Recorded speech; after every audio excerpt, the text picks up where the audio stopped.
میری زندگی کا کسی کی زندگی کا بھروسہ نہیں ہے.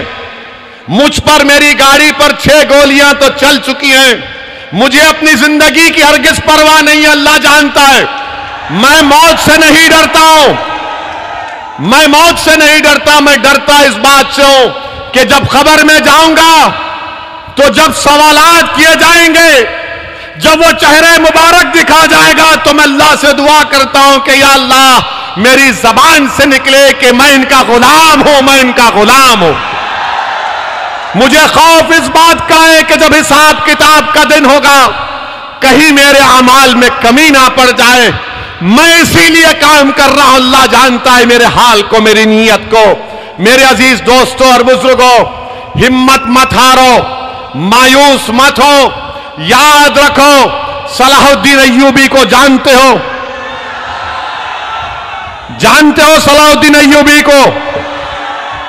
تو صلاح الدین ایوبی کا واقعہ کہ صلاح الدین ایوبی کو آ کر کسی نے کہا کہ اس مسجد اقصی اور بیت المقدس کو حاصل کرنے کے لیے دشمن کی فوجیں کشتیوں سے آ رہی ہیں ہزاروں کی تعداد میں. تو صلاح الدین ایوبی پریشان ہو گیا. تو صلاح الدین ایوبی رحمت اللہ علیہ نے رات کے اندھیرے میں تہجد گزارتا. صلاح الدین ایوبی رحمت اللہ علیہ, صلاح الدین ایوبی نے رات میں جانماز بچھائی, اللہ کے آگے سر بسجود ہو گیا اور گر گڑا کر رو رو کر اللہ سے دعا کر رہا تھا, یا اللہ ہم کمزور ہیں, ہم کمزور ہیں, یا اللہ بچا لے ہم کو. یہ جو ہزاروں کی تعداد میں کشتیاں آ رہی ہیں مجھے برباد کرنے کے لیے, اللہ تو بچا لے. رات بھر صلاح الدین ایوبی روتا رہا, سسکیاں لیتا رہا, اور جب فجر کی نماز کے بعد صلاح الدین ایوبی نے ایک اہل دل سے ملاقات کی اور ان سے کہا کہ حضرت آپ بھی دعا فرمائیے کہ میرے مسجد اقصی اور بیت المقدس کے لیے کشتیاں آ رہی ہیں.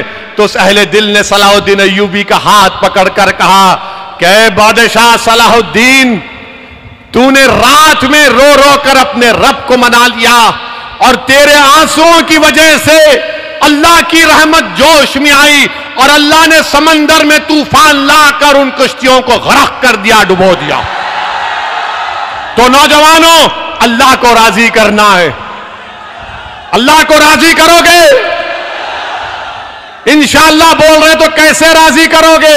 نمازیں پڑھو گے, مسجدوں کو آباد کرو گے, ظلم نہیں کرو گے, کسی کو نہیں مارو گے, مگر جد و جہد کرو گے, اٹھو گے, لڑو گے. اگر کوئی تم پر ظلم بھی کرتا ہے تو بولنا حسبنا اللہ و نعم الوکیل و نعم المولا و نعم النصیر.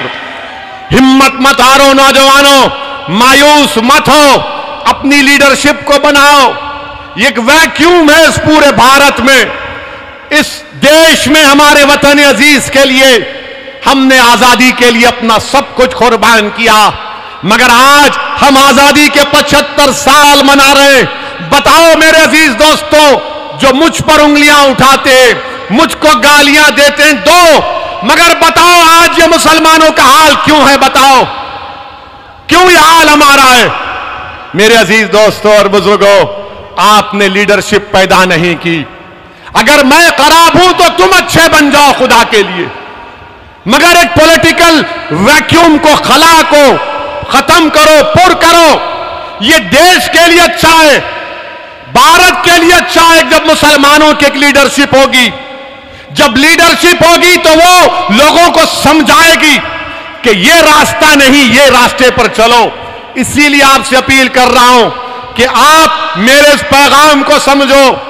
جو لوگ آ کر آپ سے کہیں گے کہ اویسی ووٹ کاٹنے آیا ہے, اویسی فلاں بی ٹیم ہے, ان کی بات کا ہرگز یقین مت کریے. ان سے ایک ہی سوال کریے کہ 20 تمہارے MLA مودی کے گود میں بیٹھ کر چائے کیوں پیے؟ ان سے پوچھئے کہ سندھیا آج مودی مودی کیوں کر رہے ہیں؟ ان سے پوچھئے کہ مہاراشٹر میں شیو سینا کے MLA بھاگ گئے BJP کے پاس, تو کیا اویسی ذمہ دار ہے؟